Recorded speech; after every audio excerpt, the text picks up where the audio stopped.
Bienvenue dans Capform Senior, l'émission. Aujourd'hui, nous allons tenter de mieux comprendre la sédentarité. Êtes-vous sûr de savoir précisément ce qu'est la sédentarité? Pourtant, les messages d'incitation à bouger pour notre santé sont nombreux. Pouvoirs publics, professionnels de santé, nous alertent fréquemment sur les pathologies liées à notre manque d'activité physique. Toutefois, pouvons-nous nous estimer suffisamment actifs et être néanmoins sédentaires? Madame Martine Duclos, professeure endocrinologue, chef du service de médecine du sport au CHU de Clermont-Ferrand, présidente de l'Observatoire national de l'activité physique et de la sédentarité, nous expliquera ce qu'est réellement la sédentarité et comment adopter des comportements favorables pour contrer ses effets délétères. Le professeur en médecine Frédéric Dutheil, chef du service Santé, Travail, Environnement au CHU de Clermont-Ferrand, abordera quant à lui la question de la sédentarité dans le cadre professionnel. Aujourd'hui, avec l'organisation du travail et l'allongement du temps travaillé, les seniors sont à leur tour concernés par ce sujet. Là encore, comment agir ? Pour conclure et vous permettre d'intervenir efficacement, nous vous conseillerons quelques exercices facilement réalisables à répéter régulièrement au cours de votre journée. Capform Senior, l'émission, des infos pour votre forme et pour votre santé. Je suis le professeur Martine Duclos, donc je suis médecin, endocrinologue, diabétologue, médecin du sport, physiologiste. Je préside l'Observatoire national de l'activité physique et de la sédentarité et je co-dirige avec le professeur David Tivelle la chaire Santé en mouvement. Très bien, c'est justement à ce propos de la sédentarité qu'on vous rencontre aujourd'hui. Alors pour commencer, peut-être une question qui paraît simple, mais qu'est-ce que la sédentarité? Alors la sédentarité, c'est le temps que l'on passe assis en période éveillée. Donc en fait, pour la calculer, vous mesurez le temps que vous passez assis entre le moment où vous vous réveillez le matin et le moment où vous vous couchez le soir. On ne tient pas compte du sommeil, la période de sommeil est un temps physiologique indispensable, mais c'est tous les temps passés assis dans la journée. Donc le temps passé assis dans les déplacements, quand vous utilisez des déplacements passifs, comme la voiture ou les transports en commun, les temps passés assis au travail et les temps passés assis dans les loisirs, qui sont souvent des temps passés assis derrière les écrans. Et quand vous faites la somme de tous ces temps cumulés assis, on arrive à des temps très élevés qui avoisinent en France, mais quand même dans tous les pays développés, autour de 10 à 12 heures par jour. Sachant que la période éveillée, le temps éveillé moyen pour un adulte, c'est 16 heures. Donc on passe 12 heures sur 16 heures éveillés assis. Alors marquez-vous une différence entre la sédentarité et l'inactivité physique? Absolument. Et c'est souvent confondu malheureusement. En fait, l'inactivité physique, c'est le fait d'avoir un niveau d'activité physique qui est inférieur aux recommandations internationales pour la santé. Donc typiquement, l'inactivité physique, c'est pour les adultes faire moins de 150 minutes d'activité physique d'intensité modérée à élevée par semaine. Donc moins de 30 minutes par jour, tous les jours. Ça, c'est être physiquement inactif. D'accord, donc on peut dire que ce qui ne va pas toujours de soi dans la représentation qu'on en a, on peut être actif physiquement et sédentaire. C'est ça, on peut être même sportif pendant l'acception des gens, ou physiquement actif, faire 30 minutes d'activité physique tous les jours et être sédentaire, voire très sédentaire. Alors vous l'avez déjà un petit peu abordé, mais quelles sont justement les recommandations sur l'activité physique nécessaire au maintien de sa forme et de sa santé surtout? Alors il y a des recommandations internationales qui sont les recommandations de l'Organisation mondiale de la santé qui ont été reprises par tous les pays et qui sont les mêmes donc en France. Alors ça varie en fonction de l'âge. Alors, pour les enfants de moins de 3 à 4 ans, il y a déjà des recommandations chez les tout petits parce qu'en fait, ils ne bougent pas assez. C'est 3 à 4 heures d'activité physique par jour. Alors bien sûr, c'est adapté en fonction de l'âge, de les mettre sur des tapis de mouvement, mais il faut déjà que les tout petits bougent. Après, à partir de 4 ans jusqu'à 18 ans, donc c'est les enfants et les adolescents, là c'est au moins 1 heure d'activité physique vigoureuse tous les jours, plus 2 à 3 fois par semaine, des activités qui vont stimuler le renforcement, enfin la croissance osseuse. Donc c'est des activités soit du renforcement musculaire, soit des activités par exemple où on change de pied, enfin on passe d'un pied à l'autre, typiquement jouer au foot, sauter d'un pied à l'autre, etc. Donc vous voyez, c'est pas les 30 minutes, là c'est au moins 1 heure tous les jours. Et puis pour les adultes, eh bien là c'est les fameuses recommandations que l'on connaît, au moins 150 à 300 minutes par semaine d'activité d'intensité modérée, ou 75 à 150 de forte intensité, ou un mélange des deux. Donc on peut faire de l'intense et du modéré, et ce qu'on a tendance à oublier, au moins 2 fois par semaine, du renforcement musculaire. Et puis au-delà pour les seniors, donc plus de 60-65 ans, on rajoute de l'équilibre et de la coordination. Alors, dans votre réponse, malgré tout, vous insistez sur un degré d'intensité suffisant à avoir pour qu'il y ait une efficacité physiologique d'adaptation. Oui. Alors, les recommandations sont effectivement du modéré ou de l'intense. Sauf que je pense que les recommandations vont changer aussi dans les années à venir, puisqu'en fait les études montrent que même de la faible intensité est efficace, sauf qu'il faut en faire dans ces cas-là beaucoup plus. Sauf qu'il y a aussi un élément qui est important, ça ce sont les recommandations. Mais dans les recommandations, il est quand même montré, maintenant on a suffisamment de recul et de données, puisqu'on a des millions, enfin des milliards de données, c'est carrément des big data, que ça, l'objectif c'est de tendre vers ces valeurs-là. Mais ce qu'on sait, c'est que déjà un tout petit peu, c'est efficace. Donc si vous ne pouvez pas faire 30 minutes, on sait déjà que 15 minutes tous les jours, c'est efficace en termes de santé, de diminution de la mortalité. Donc un tout petit peu, c'est mieux que rien. C'est ça qu'il faut retenir. C'est que quand on n'a rien fait depuis longtemps, eh bien, il faut commencer progressivement. Et que tout le monde bénéficiera de déjà un tout petit peu d'activité physique. Donc voilà, il ne faut pas non plus se mettre un objectif inatteignable. L'objectif c'est de tendre. Les objectifs que l'on vous donne, ces recommandations, c'est des recommandations, c'est le but maximal à atteindre. Mais chacun peut mettre le temps, un temps plus ou moins long pour les atteindre. Et si on ne les atteint pas, c'est pas grave. Il faut considérer que déjà, si on en fait un tout petit peu, c'est déjà gagné en termes de bénéfices de santé. Oui, c'est déjà commencer une démarche. Voilà. C'est surtout ça aussi. C'est déjà commencer à passer à l'action. Voilà. Si on en revient à la sédentarité, est-ce qu'il existe, autre peut-être que le questionnement, des tests d'évaluation de cette sédentarité? L'évaluation, c'est simplement un questionnaire. Hein. C'est vraiment tout simple. Vous réfléchissez. Alors après, on peut faire des mesures objectives, hein, c'est-à-dire mettre un capteur de mouvement qui, lui, va mesurer tous vos mouvements de la journée. Et quand vous êtes sédentaire, à ce moment-là, il va mesurer que dans la journée, vous ne bougez pas. Donc on pourra objectiver le temps que vous passez à ne pas bouger, qui est le temps passé assis. Mais autrement, sur un questionnaire, vous vous dites, bon, combien de temps je passe dans la voiture ou dans les transports en commun? Combien de temps je passe assis au travail? Et une fois que j'arrive à la maison, combien de temps je passe assis? Donc c'est très vite vu. Hein. Bien sûr. Alors, je vais essayer de vous soumettre 2 cas pour voir ce qu'il en est. Le premier, on va dire, je suis sédentaire, je suis physiquement actif. Est-ce que les effets délétères de la sédentarité vont être amplifiés par mon inactivité physique? Ah oui. Il faut bien comprendre que d'un côté, vous avez l'inactivité physique qui favorise une mortalité précoce et qui favorise le risque de maladie chronique. D'accord? Premier effet. Et deuxièmement, vous avez la sédentarité qui augmente le risque de maladie chronique et qui augmente le risque de mourir prématurément. Et les effets de la sédentarité sont indépendants des effets de l'inactivité physique. Donc quand vous cumulez ces 2 facteurs de risque, eh bien les deux se surajoutent. Alors le second exemple que je vous propose, à l'inverse, je suis sportif, je pratique, mettons, une activité physique et sportive d'1 à 2 heures, 2-3 fois par semaine, mais je bouge très peu le reste du temps, je suis donc sédentaire. Est-ce que mon comportement sédentaire nuit aux effets bénéfiques recherchés par mon activité physique? Oui. Malheureusement, vous êtes quand même un peu mieux protégé, mais les études montrent très clairement que les effets bénéfiques de l'activité physique sont diminués par les effets de la sédentarité. C'est-à-dire, en d'autres termes, l'activité physique ne protège pas totalement des effets de la sédentarité. Donc, c'est pour ça qu'il faut vraiment au maximum tenter de diminuer le temps passé assis pour bénéficier au maximum des effets de la sédentarité. C'est ça, avoir cette idée d'agir sur les deux qui sont cumulatifs, on va dire, mais malgré tout avec un caractère indépendant. Indépendant, voilà. Aujourd'hui, pouvons-nous estimer le nombre de personnes sédentaires au sein de la population française? C'est très simple. Hein. Si on prend les adultes, on sait qu'en fait, moins de 11% des adultes, que ce soit les hommes ou les femmes, sont à la fois physiquement actifs et non sédentaires. Donc c'est très très peu, moins de 11% des adultes. Et si je vais sur les enfants et les ados, laissant.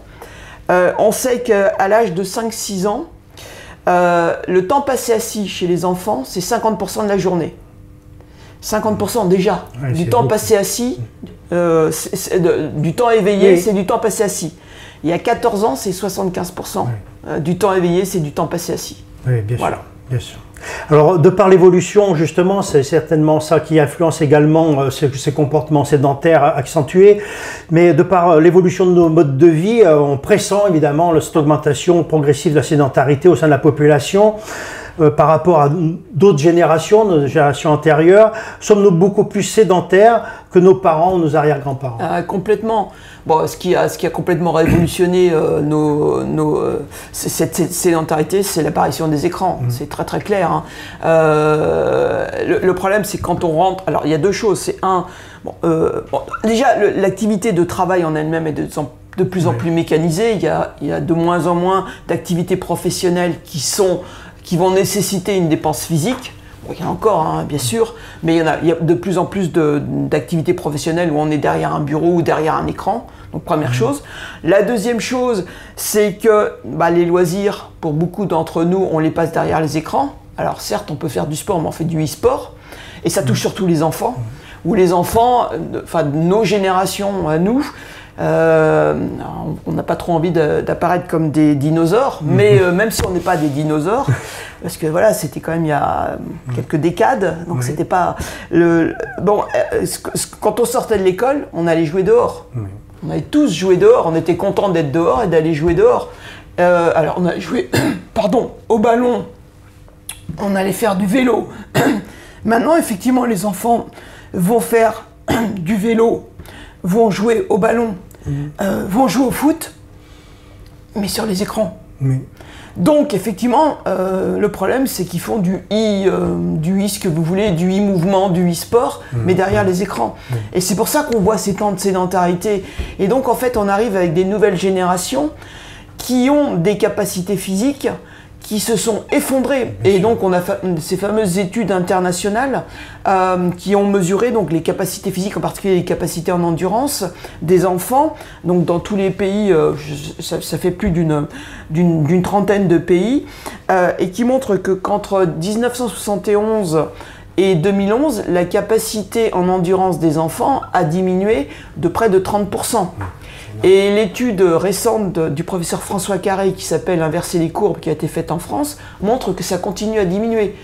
Donc là, on a en fait un profil d'enfants et d'adolescents qu'on n'a jamais eu dans notre histoire, qui montre que ces jeunes vont rentrer dans la vie adulte avec déjà une capacité en endurance qui est diminuée.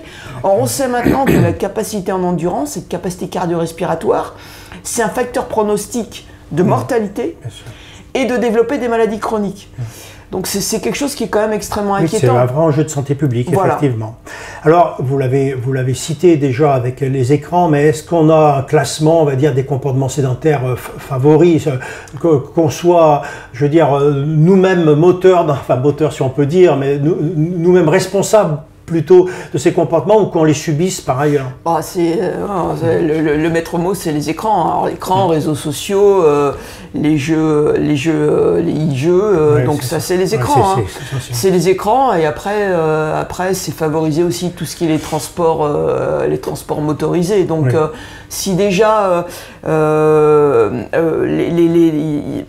y avait un peu plus d'attention, où les gens étaient un peu plus sensibilisés à utiliser des transports actifs, donc déplacement à pied ou à vélo. Encore faut-il donner les moyens pour le faire. Il ne faut surtout pas que ce soit des injonctions, mais voilà, penser à se déplacer de façon active, penser à se bouger aussi dans la journée.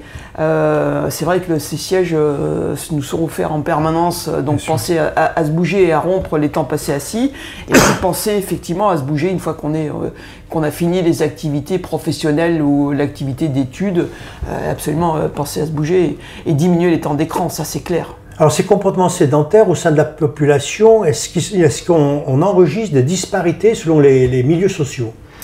Alors, il y a en fait, oui et non. Dans le travail, oui, parce que le temps sédentaire est surtout passé dans les gens qui travaillent dans le tertiaire.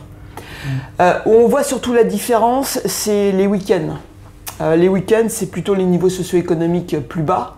Les niveaux socio-économiques plus élevés vont plutôt faire de l'activité physique le week-end.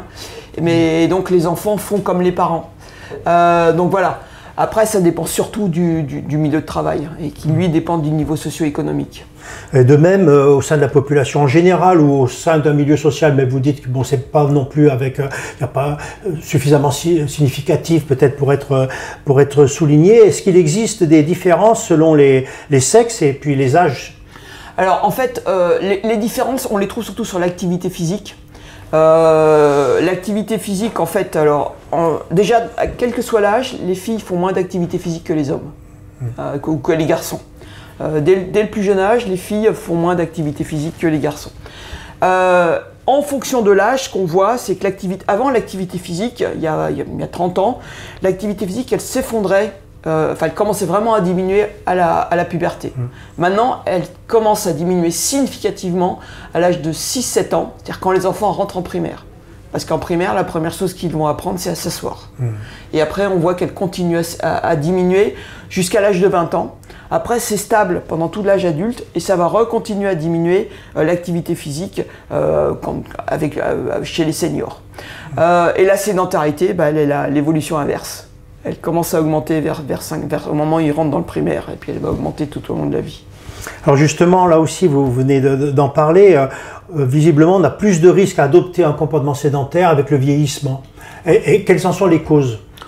C'est le vieillissement physiologique aussi. Hein. Quand on vieillit, on a tendance à moins bouger, on a un peu plus de douleur, voilà. Par contre, si on est sensibilisé aussi au rôle de l'activité physique pour la santé, ça peut aussi favoriser le fait d'avoir plus envie de bouger.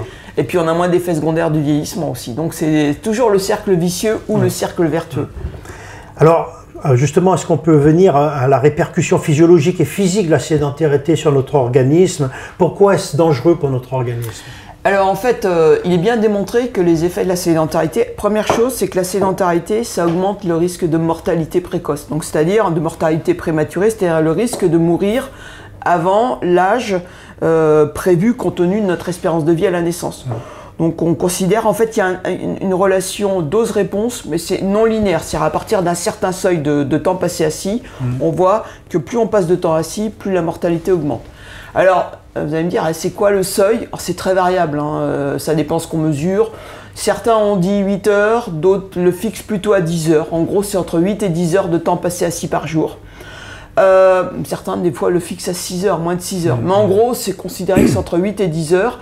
Et le seuil sera d'autant plus bas que vous ne faites pas d'activité physique. D'accord? Vous avez un niveau d'activité physique qui est bas. Puis après, plus vous en passez, plus le temps augmente, plus le temps passé assis augmente, plus l'effet sur la mortalité augmente. Ça, c'est la première chose. Donc ça, c'est l'effet sur la mortalité. Alors pourquoi est-ce que le risque de mortalité augmente? Parce qu'en fait, plus vous passez de temps assis, plus vous avez de risque d'obésité, de diabète de type 2, de maladies cardiovasculaires. Vous augmentez aussi le risque de cancer, le risque de démence et le risque de dépression. Et toutes ces maladies chroniques, sont aussi des maladies associées à une diminution de l'espérance de vie. Donc c'est pour ça que la sédentarité, en fait, augmente le risque de mortalité. Est-ce qu'on peut chiffrer cette diminution d'espérance de vie? À peu près, ça peut aller jusqu'à 20 à 30%. Hein. Oui. La sédentarité a-t-elle également des conséquences sur notre santé mentale? Alors, vous l'avez évoqué avec la démence, mais au-delà de ça, l'aspect aussi psychologique, dépression, comme vous l'avez cité. Alors, il y a vraiment maintenant des études qu'on appelle des méta-analyses, hein, qui chiffrent vraiment, des études qui sur le plan statistique sont incontestables et qui montrent que vraiment, quand on prend tous les autres facteurs de risque au même niveau, et indépendamment du niveau d'activité physique, plus on passe de temps assis, plus le risque de dépression et de syndrome anxio-dépressif augmente. Donc c'est vraiment un facteur de risque de dépression, d'anxiété. Alors les mécanismes cérébraux commencent à être mieux décrits, mais on sait même qu'au niveau de la qualité de la réflexion mentale, on sait que la sédentarité s'associe en fait à une diminution de l'oxygénation cérébrale. Donc ça, c'est même 1 heure passée assis. Hein. On a une diminution de l'oxygénation cérébrale, on a une diminution de la mémoire, une diminution de la capacité de concentration, une diminution de la flexibilité intellectuelle, donc c'est la capacité en particulier d'apprentissage. Donc on a une diminution aussi de la productivité au travail.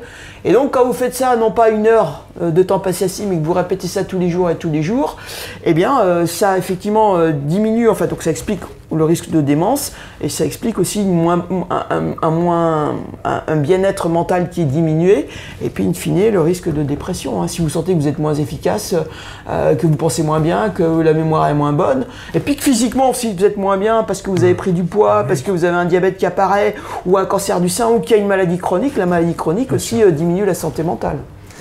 Alors, je suppose qu'il y a également une corrélation entre sédentarité et mauvaises habitudes alimentaires. Oui, alors même il est bien démontré que la sédentarité, en fait, plus vous passez de temps assis, donc plus vous avez de difficultés à réguler votre comportement alimentaire. En fait, il y a vraiment une courbe en U comme ça, entre le niveau de dépense énergétique et la régulation de la prise alimentaire. Et en fait, la zone où tout est bien régulé, c'est avec un certain niveau d'activité physique qui correspond aux recommandations. Quand vous êtes dans cette zone d'activité physique où les dépenses énergétiques correspondent aux besoins, en fait, vos apports alimentaires suffisent à contrôler votre sensation de faim et votre satiété. Tout ça, c'est bien régulé, donc vous êtes vraiment dans la zone de balance. Et quand vous avez en fait une faible dépense énergétique parce que vous ne faites pas d'activité physique et que vous êtes très sédentaire, eh bien en fait, vous avez une sensation de faim qui est augmentée, et quand vous mangez, la satiété est diminuée. Donc en plus, une fois que vous avez mangé, vous ne sentez pas, vous avez encore faim. Et donc, ça c'est vraiment très bien. Essayez, vous savez très bien que si vous passez une journée, une matinée derrière les écrans, vous avez des trucs à côté de vous, vous avez envie de manger. Si par contre vous passez une matinée dehors, vous n'avez pas envie de manger. Et donc c'est typiquement parce que vous avez l'insuline qui augmente, vous avez une petite insulinorésistance, et donc vous avez envie de manger. Alors, comment agir concrètement, quotidiennement, contre la sédentarité? Il y a 2 choses.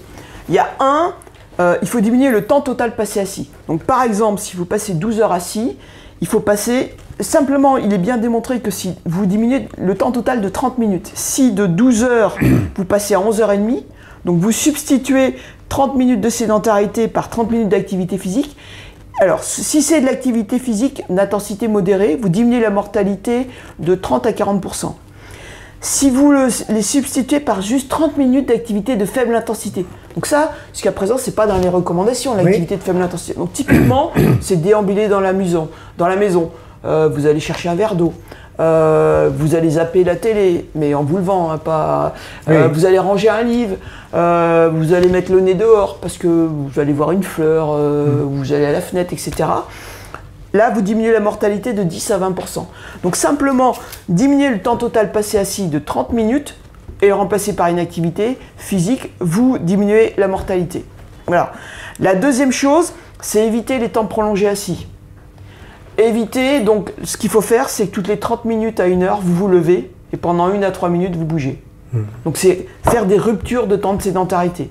Alors, l'activité que vous faites pendant ces 1 à 3 minutes, c'est pas rester debout immobile, c'est bouger. Typiquement, c'est quand vous êtes au téléphone, eh bien, vous marchez quand vous êtes au téléphone. C'est vous buvez régulièrement de l'eau et vous allez chercher l'eau le plus loin possible, l'évier qui est le plus loin ou la fontaine qui est la plus loin.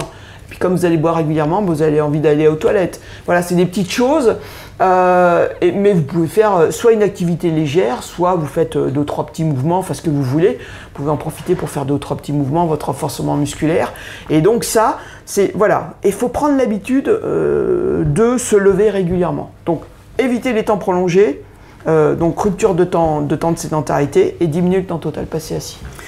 Alors, imaginons, j'ai été sédentaire pendant de longues années, et puis je prends conscience que c'est pas bon effectivement pour ma santé, et j'ai été à la fois sédentaire et j'ai pas été actif physiquement. Je reviens à des habitudes de vie plus propices à ma santé et je me remets à bouger, je suis moins sédentaire, je refais de l'activité physique. Dans quelle proportion, j'allais dire, de repasser à l'action vient estomper les effets néfastes qui s'étaient accumulés pendant les années où j'étais pas trop actif? De toute façon, alors il y a aussi quelque chose qui est important, c'est qu'il n'est jamais trop tard pour démarrer. Que vous démarriez à 50 ans, 60 ans, il y a même des études chez des sujets de 70 à 80 ans, et même à 80 ans, ils gagnent en survie, ils gagnent de la survie par rapport à des sujets qui ne démarrent pas d'activité physique à 80 ans. Donc à tous les âges, on va gagner des effets. Les gens vont ressentir des effets de mieux-être, moins d'essoufflement, moins de douleur au bout d'à peu près 2-3 semaines, mais l'efficacité sur les paramètres métaboliques, c'est à peu près 8 semaines. Et puis plus ça va durer, eh bien, plus il va y avoir des effets, mais avec un élément important, c'est que les effets ne persisteront que si on continue à faire de l'activité physique. Bien entendu. Alors, on l'a vu, être plus actif est vraiment essentiel pour notre santé, comme on l'a évoqué. Mais au cours de la journée, est-ce qu'il y aurait des moments plus favorables pour pratiquer une activité physique? Alors, il y a un moment où c'est favorable à privilégier, c'est surtout si on est diabétique ou prédiabétique, c'est après le repas. Parce que c'est là où la glycémie monte le plus. Donc après le repas, c'est entre 1 et 4 heures après le repas. Parce que ces excursions glycémiques, c'est pas bon pour les artères. Donc si vous êtes diabétique ou prédiabétique, c'est plutôt après le repas, dans les 1 à 4 heures qui suivent le repas. Pour le reste, ce soit le matin ou l'après-midi ou le soir, les études sont complètement contradictoires. Il y a des études qui disent que c'est mieux le matin, d'autres qui disent que c'est mieux le soir. En fait, la réalité, c'est que c'est en fonction de vous, votre chronotrope. Si vous êtes du matin, il faut faire ça le matin. Si vous êtes du soir, il faut faire ça le soir. C'est difficile de dire à des gens qui aiment se lever tôt, mais qui à 7 heures le soir sont complètement crevés de leur journée, d'aller faire du sport le soir ou de l'activité physique, et inversement. Donc vous le faites au moment où vous vous sentez bien. L'objectif de l'activité physique pour votre santé ou du sport pour votre santé, c'est que ça vous fasse plaisir, parce qu'il faut le continuer tous les jours de sa vie. Donc faites-le au moment où vous avez la pêche, où vous vous sentez bien, et donc matin ou soir, ça n'a aucune importance. Oui, en plus, on a par moments des obligations ou familiales ou professionnelles, et on est obligé de suivre un petit peu le rythme que ça nous impose. Alors aujourd'hui, et puis c'est aussi un peu pour ça qu'on vous rencontre aujourd'hui, il y a de nombreux intervenants qui véhiculent ce discours de lutter contre la sédentarité, ces messages de prévention. Pourtant, on a l'impression, malgré tout, que dans la population, eh bien, il y a les effets escomptés, c'est-à-dire que la population en masse se remette à l'activité physique ou bouge mieux au cours de la journée, ben ça se modifie pas trop. On entend toujours des évaluations comme quoi, eh bien, il y a ce taux de sédentarité au sein de la population est encore très importante. Comment convaincre que ces recommandations, c'est pas un diktat moral, mais c'est réellement un enjeu de santé et qu'on doit s'en emparer pour à notre tour agir? Alors, je crois que les choses évoluent quand même un peu. Je pense que les gens, avec le confinement, ont pris aussi conscience de l'intérêt de bouger. Enfin, ils ont vu ce que c'était que l'extrême d'être enfermé et de ne pas pouvoir bouger, d'avoir le droit de sortir, de bouger qu'1 heure par jour. Donc je pense qu'il y a un petit quelque chose quand même qui s'est imprimé et on voit qu'il y a quand même quelque chose qui bouge. Alors, il faut bien sûr que ça passe, enfin, que ces conseils ne soient pas vécus comme un diktat et une injonction de plus. Ça c'est sûr, parce qu'on leur dit de faire beaucoup de choses. Et à un moment, donc c'est pour ça que... et puis c'est vrai que le problème, c'est que dans notre pays, l'activité physique ou le sport, c'est pas culturel. La nutrition, on est informé dès le plus jeune âge, il y a une information à l'école. Donc l'élément important, c'est que c'est une information qui devrait déjà être donnée dès l'école. On devrait mettre en avant le rôle des profs de PS, qui n'est pour l'instant pas du tout mis en avant. Donc voilà, ça c'est des choses. Il faut aussi que tout le monde participe, c'est-à-dire que l'urbanisme aussi favorise l'activité physique, qu'il y ait des propositions aussi pour faire de l'activité physique beaucoup plus facilement pour tout le monde, que ce soit aussi favorisé en milieu de travail, que ce soit favorisé pour les femmes aussi au moment où elles ont des enfants, que ce soit pas à la période où quand les enfants sont jeunes, elles arrêtent totalement l'activité physique, favorisé aussi pour les étudiants, pour les apprentis, c'est-à-dire qu'il n'y ait plus ces périodes de rupture, c'est-à-dire que ce soit pas au moment où les gens ont un pépin de santé, ou alors au moment où souvent ils s'y remettent à 50-55 ans, c'est-à-dire les enfants sont partis, il y a peut-être une prise de poids et là ils ont un petit peu de temps, ils se disent bon je m'y remets mais peut-être est-ce que je vais être capable ou pas. Voilà, non, parce qu'il faut arrêter toutes ces périodes de rupture qui sont l'entrée à l'université, l'entrée dans les études, l'entrée dans le travail, le premier enfant, ça c'est pas acceptable. Donc il faut vraiment on s'y mette tous, les pouvoirs publics. Bon, il y a déjà un travail là-dessus, mais voilà, les pouvoirs publics, l'école, l'urbanisme, enfin tout le monde s'y mette. Les fédérations sportives qui adaptent aussi leurs propositions, mais vraiment que tout le monde s'y mette et soit vraiment formé pour proposer des activités adaptées, attractives et qui soient autre chose que le sport de haut niveau. Qu'il n'y ait pas que l'image du sportif de haut niveau, parce que le sportif de haut niveau c'est magnifique, mais ça fait peur à la population moyenne. Frédéric Dutail, enchanté, je suis professeur en médecine, je travaille dans le CHU de Clermont-Ferrand et je suis directeur de l'équipe stress physiologique et psychosocial au CNRS et du coup enseignant-chercheur à l'université Clermont-Auvergne. Très bien, donc on va essayer ensemble de rapporter cette thématique de la sédentarité dans le milieu du travail. Et justement, est-ce qu'on a pu établir un classement des métiers les plus sédentaires ? Oui, de façon très simple, tous les métiers administratifs sont par essence beaucoup plus sédentaires que les autres métiers. Mais après, là où c'est un petit peu plus complexe, c'est que vous pouvez avoir des métiers qui comportent certaines activités très sédentaires. Par exemple, je ne sais pas, vous me demandiez mon métier, je vous répondais médecin. Dans certaines chirurgies, des chirurgies longues, le chirurgien pourra rester assis pendant 10-15 heures. Alors c'est pas très fréquent, hein, mais certaines neurochirurgies, ça pourrait être des activités très longues. Mais si on fait des grands classements, les administratifs sont beaucoup plus sédentaires que les autres. Vous avez parlé des modes de travail, justement. Comment l'évolution depuis les précédentes années ont impacté justement ce comportement sédentaire au travail? Alors c'est dramatique. Il y a encore quelques années, il y a une vingtaine d'années, on passait en moyenne 35 heures assis par semaine. Actuellement, on va avoisiner dans très peu de temps les 55 heures par semaine assis. C'est-à-dire qu'en quelques décennies, on aura augmenté le temps sédentaire de plus de 20 heures par semaine. C'est absolument majeur. Et ça, c'est hyper important. Où sommes-nous sédentaires? Nous ne sommes sédentaires que et uniquement que au travail, ou principalement au travail en tout cas. Ça a été très bien démontré avec des études où en fait les gens portaient des actimètres. Un actimètre, c'est quelque chose qui permet de mesurer les mouvements. Mais l'absence de mouvement, c'est la sédentarité. Donc on peut porter soit des actimètres au poignet, soit à la ceinture. Voilà, c'est les deux lieux les plus fréquents pour les porter. Il y a tout un tas d'études dans plusieurs pays au niveau international, dans des grosses cohortes, c'est-à-dire un grand nombre de travailleurs. Ils leur ont fait porter des actimètres pendant au minimum une semaine. Et ils leur ont demandé de marquer quand est-ce qu'ils travaillaient et quand est-ce qu'ils ne travaillaient pas, tout simplement. Et en fait, les résultats de toutes ces études sont convergentes, c'est que nous ne sommes sédentaires que et uniquement que au travail. Ça, c'est hyper important. Est-ce quand vous êtes chez vous, même si vous regardez la télévision par exemple, vous allez vous interrompre pour aller boire un verre d'eau, pour ouvrir au chat qui veut rentrer, pour vous brosser les dents, vous allez avoir naturellement des ruptures de sédentarité. Alors qu'au travail, c'est absolument pas le cas. Au travail, les gens peuvent rester assis plusieurs heures de façon consécutive, sans interruption de leur tâche de travail et sans interruption de la sédentarité.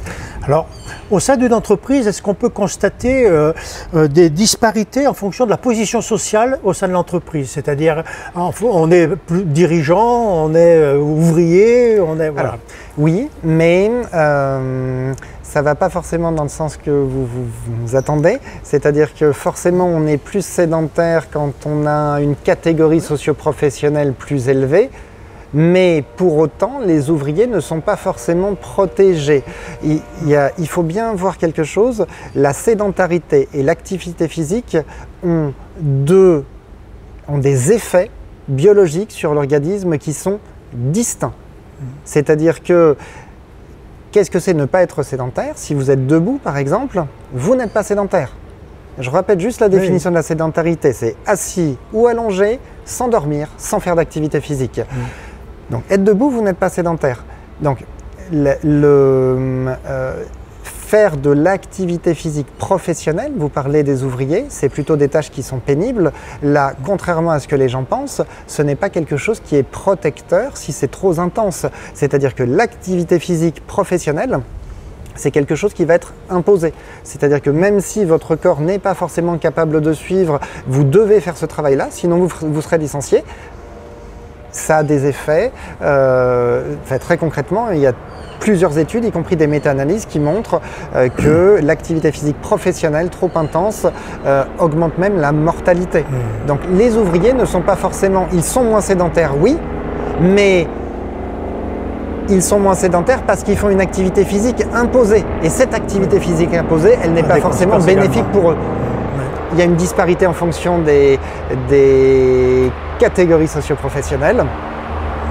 Voilà, mais pour autant, l'activité physique professionnelle n'est pas forcément bénéfique. C'est ce qu'on appelle le paradoxe de l'activité physique. Protectrice dans la vie de loisir, néfaste quand trop intense dans la vie professionnelle. Oui, effectivement, avant même les conséquences physiques qu'on va pouvoir peut-être aborder ultérieurement, est-ce que la sédentarité influence le bien-être au travail? Oui, indéniablement oui. Et c'est même parmi les premiers effets. Les premiers effets qu'il y aura chez quelqu'un qui est trop sédentaire, ce sera des symptômes psychiques, type d'anxiété, de stress, de symptômes dépressifs.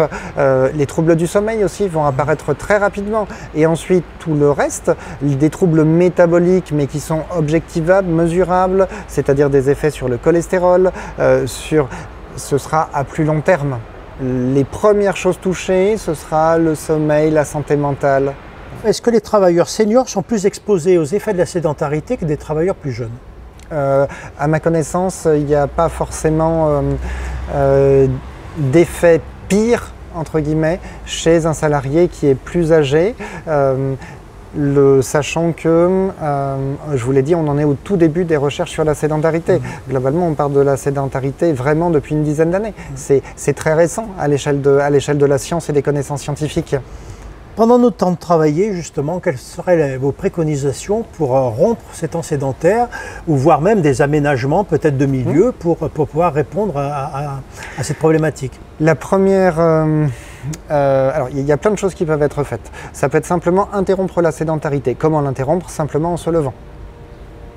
Ensuite, il peut y avoir des bureaux spécifiques. Ça peut être des bureaux assis debout, où le salarié, l'agent, va simplement ajuster son bureau à la hauteur qu'il souhaite. Au passage, ces bureaux ont un autre avantage, c'est que même assis, vous pouvez mettre la hauteur que vous voulez, ce qui est aussi pratique. En particulier, si jamais vous voulez mettre un cyclo-ergomètre, c'est-à-dire simplement un espèce de petit pédalier que vous mettrez sous votre bureau. Et vous n'allez pas du tout pédaler avec une intensité forte, ce sera simplement pédaler de façon légère pour ne pas être perturbé dans votre travail. Et en fait, ça va devenir un geste automatique, c'est-à-dire que vous n'allez même pas vous apercevoir que vous pédalez machinalement. C'est aussi l'avantage de combiner avec des bureaux assis debout, des bureaux modulables en hauteur, c'est que si vous pédalez, quand vous êtes assis, vous pouvez avoir les genoux qui vont taper le bureau tout simplement, si le bureau n'est pas assez haut. L'avantage d'avoir un bureau modulable en hauteur, c'est que si vous souhaitez pédaler, vous pouvez simplement mettre le bureau un petit peu plus haut et vous êtes à l'aise pour pédaler et pas embêté. Après, il y a un troisième type de bureau qui est beaucoup moins fréquent parce que si on parle un petit peu d'argent, c'est beaucoup plus cher. Ce sont des tapis bureaux. Et il y a un deuxième inconvénient à ça, c'est que ça prend de la place. Je vous en montrerai tout à l'heure. Mais voilà, la surface au sol prise, et voilà, le tapis, il faut au moins qu'il fasse 2 mètres, on va dire, pour être sûr de ne pas tomber du tapis. Donc ça fait, il faut une surface suffisante. Voilà, ça, c'est les trois principales choses que l'on peut faire. Alors, est-ce que vous estimez que justement cette prise de conscience de l'enjeu de la santé publique qu'il y a, et notamment au sein de l'entreprise, est réellement prise en compte aujourd'hui par les entreprises, et notamment avec un investissement peut-être sur ces outils qui sont aménagés? Non, absolument pas. Et là, on est vraiment sur quelque chose de culturel. J'ai fait ma mobilité en Australie, donc j'ai travaillé pendant 1 an et demi en Australie.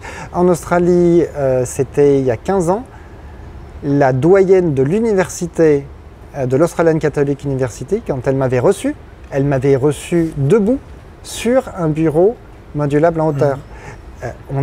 C'est juste pour vous montrer la différence de culture. Oui, c'est ça. La norme en Australie, ce sont des bureaux assis debout.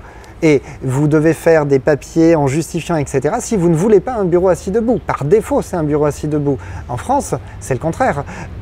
On en est au tout début de la prise de conscience, mais la plupart des bureaux qui sont vendus ou qu'on voit, ce sont des bureaux traditionnels, non modulables en hauteur.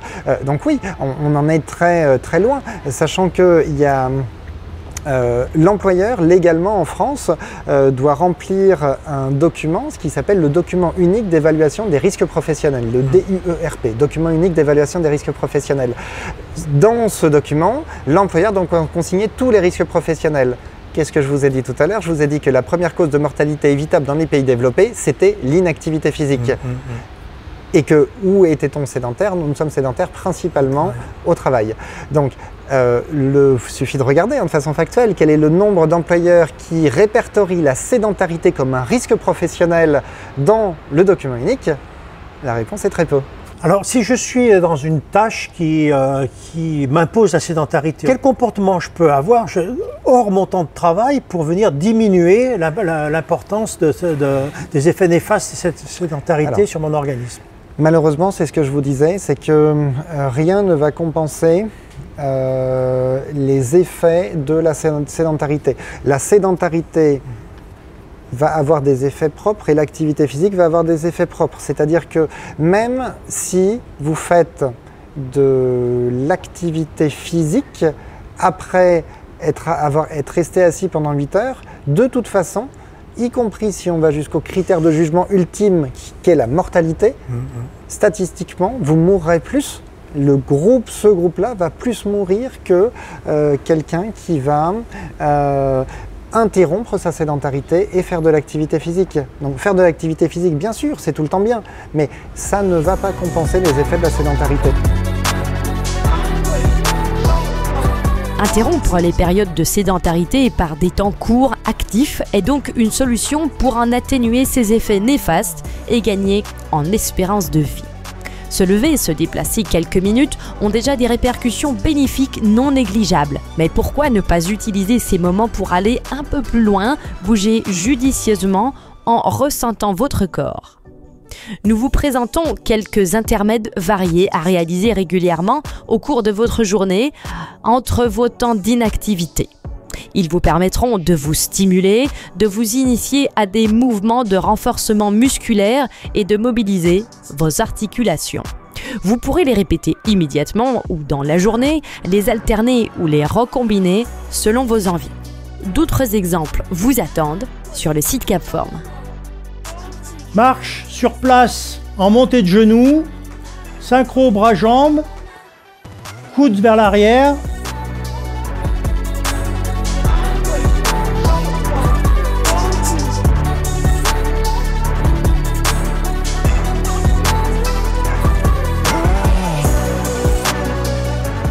Squat plus élévation devant des bras, poing fermé en bas, main ouverte en haut.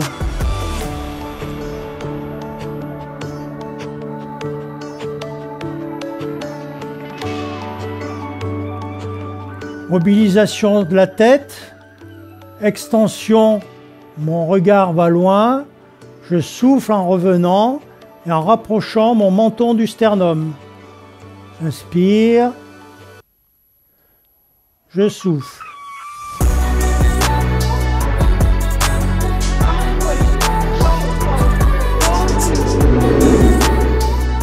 Marche sur place avec élévation latérale des bras. Je ferme mes mains à hauteur des cuisses. J'ouvre et j'écarte mes doigts quand mes bras arrivent à hauteur d'épaule.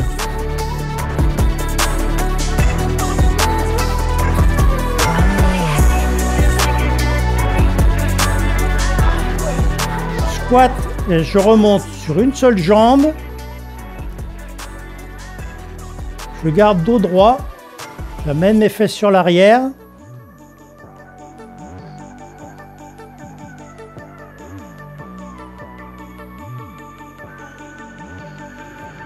Rotation de la tête. Je souffle pendant la rotation, j'inspire, je reviens, je souffle, je change de côté.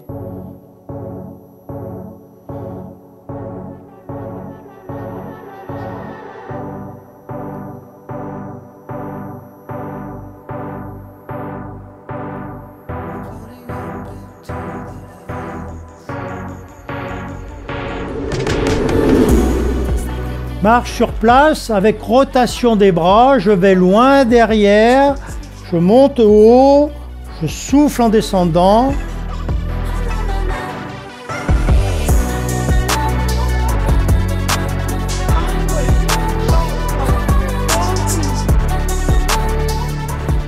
Fente avant alternée, synchronisation des bras et des jambes.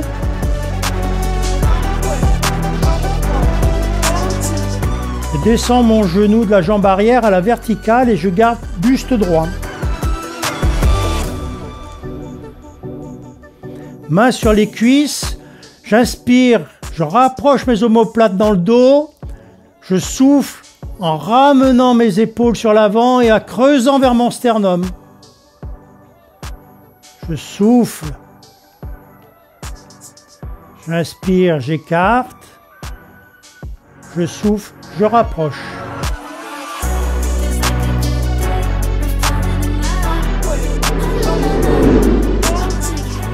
Marche sur place avec écarté de bras.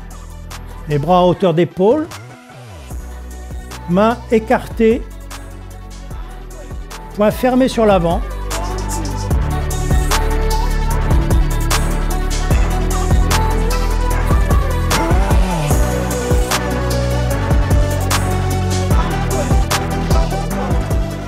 J'amène mes fesses sur l'arrière, je garde dos droit.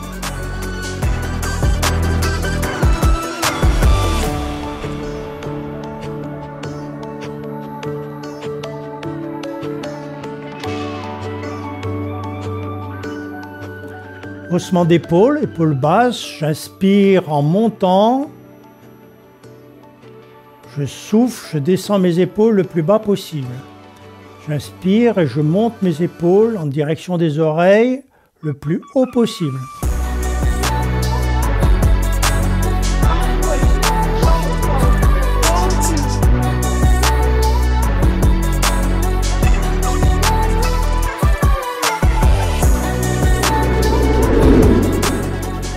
Marche sur place, bras écartés. Je fais une flexion de coude, mes coudes et mes bras restent à hauteur d'épaule.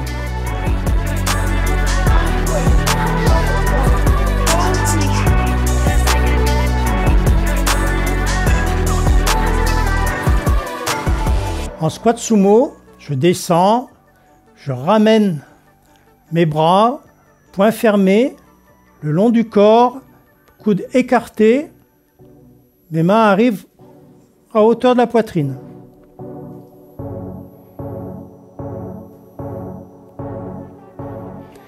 Mobilisation des épaules, je rapproche mes mains derrière mon dos.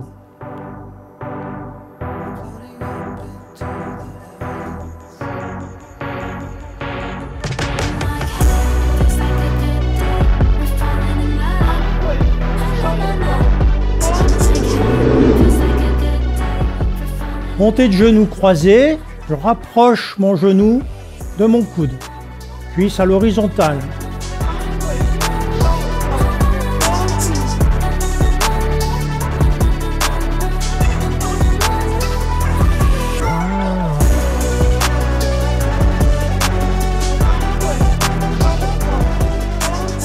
Extension des chevilles, main fermée vers les cuisses, main ouverte, doigt écarté à hauteur d'épaule.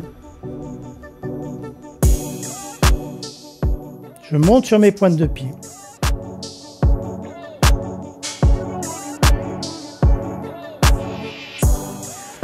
Je pars bras au-dessus de la tête, j'enroule mon dos, vertèbre après vertèbre, et je descends en soufflant le plus bas possible.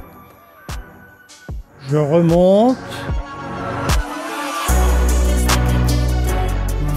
En inspirant, je redescends en soufflant.